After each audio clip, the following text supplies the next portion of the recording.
Mas ele diz assim: mas aquele que vos perturba, seja ele quem for, sofrerá condenação. E aí, então ele termina dizendo o seguinte: irmãos, estão dizendo aí que eu estou pregando a circuncisão. Ele diz assim: mas se eu estou pregando a circuncisão, por que é que estão me perseguindo? E se eu prego a circuncisão, significa que eu mesmo já decaí da graça, que eu mesmo estou tornando Jesus Cristo envergonhado. E ele vai dizer isso no final do versículo 11. Olha só o que ele diz no versículo 11.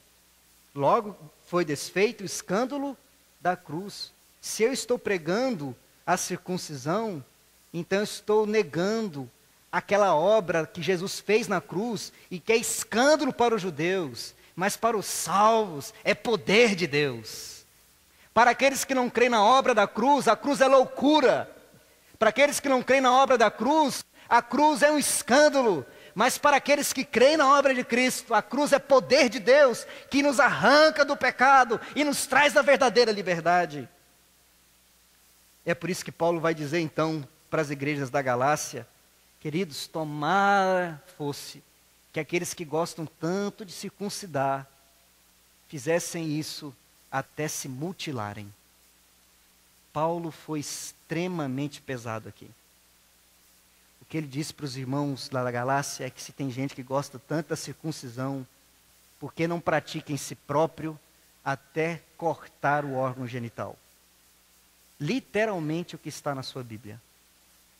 Se aqueles que gostam da circuncisão, esses que pregam a circuncisão, tomara que que pratiquem a circuncisão até serem castrados. Paulo foi bravo, queridos. Ele estava bravo. Jesus também foi. O que Paulo fez aqui, Jesus disse para aqueles que escandalizassem os seus pequeninos. Jesus disse que melhor fora para esses amarrarem uma pedra de moinho no pescoço e lançarem no abismo. Porque ai daqueles pelos quais vem o escândalo. Ai daqueles que passam à frente tentando impedir que Jesus Cristo ocupe o lugar que é dele. Isso é muito sério. A palavra e a advertência que Paulo nos traz é uma advertência para nós cristãos. Aqueles que negam a Jesus Cristo, acrescentando a Cristo as obras da lei, ou acrescentando qualquer outra doutrina que negue a autoridade e o senhorio absoluto de Cristo, estão negando o próprio Jesus Cristo. Mas também nós, quando não vivemos um cristianismo que corresponda à vontade de Deus, ao Evangelho de Deus, também estamos negando a Cristo. Porque não adianta apenas não pregarmos ou apenas entendermos que Jesus Cristo é suficiente. É necessário vivermos como se Cristo fosse suficiente. Mas nós tentamos o nosso jeito. E infelizmente, pela graça, às vezes nós justificamos uma vida que anda na contramão do Evangelho.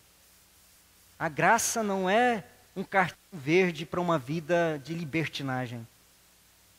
E é isso que nós vamos, a partir do próximo versículo, conversar. Porque Paulo agora falou da liberdade, que nós somos chamados para viver a liberdade, que Cristo nos comprou para a liberdade. Mas o que significa isso para a vida cristã? O que essa liberdade exige de nós? E parece ser contraditório, mas é exatamente isso. Essa liberdade requer de nós que os livres vivam de acordo com a vontade de Deus. Você pode fechar os seus olhos, queridos? O pastor sabe que é muita informação. O pastor sabe também que esses textos de Gálatas, pelo menos até aqui nesse ponto, são delicados, são difíceis. Mas a gente não pode ficar escolhendo palavra na Bíblia para pregar, né, irmãos? A palavra de Deus é poderosa e nós devemos lê-la e estudá-la toda, e não aquilo que a gente acha que é bom. Se o pastor fosse pregar só aquilo que é fácil, era muito fácil, né? Mas a Bíblia está aí para ser pregada toda, ser lida toda e ser obedecida toda.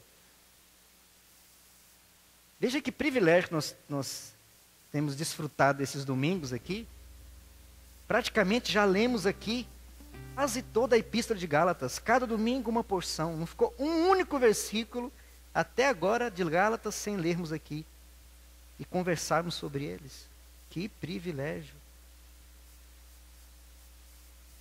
Mas esse privilégio de conhecer a palavra nos leva também à responsabilidade de viver a palavra. Que nesse momento que você olhasse para o seu coração e fizesse uma simples pergunta: você está vivendo como escravo ou como livre? E escravo aqui não é apenas o escravo da lei, porque nós já vimos também em Gálatas que o pecado também escraviza. Assim como a lei cercia, o pecado também cercia. O pecado nos prende aos agrilhões de consequências terríveis para nós mesmos e para o próximo, porque o pecado transgride a vontade de Deus para nós. A lei,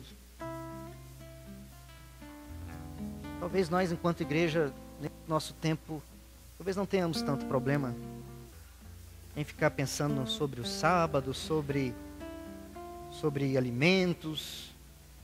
Enquanto comunidade, essas coisas, enquanto igreja presbiteriana e presbiterianos reformados, essas coisas estão bem resolvidas para nós. Mas será que está resolvido a nossa relação com Deus?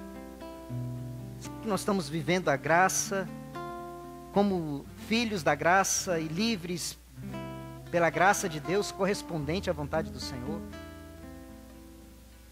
Eu queria que você sondasse o seu coração essa noite e pudesse perguntar: eu estou vivendo segundo, ou vivendo conforme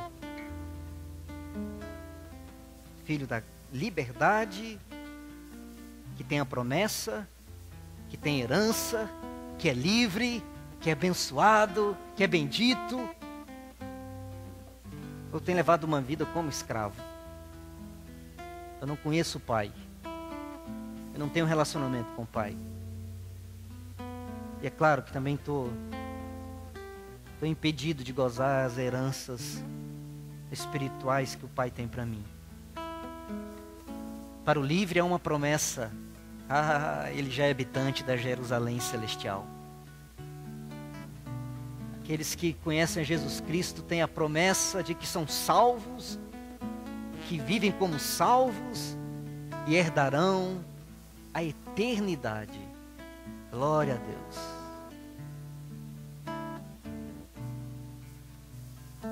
Ó Senhor, nosso coração está aqui e nós dependemos do Senhor. Pai, essa palavra nos chama tanto, nos exorta tanto, nos convoca tanto a confiarmos tão e completa e totalmente, absolutamente na obra de Cristo Jesus na cruz. Essa obra que é escândalo para aqueles que não creem,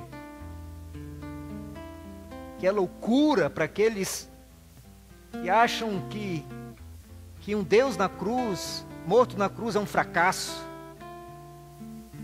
Mas para aqueles que creem em Jesus Cristo, a cruz é poder de Deus para a salvação de todo aquele que crê.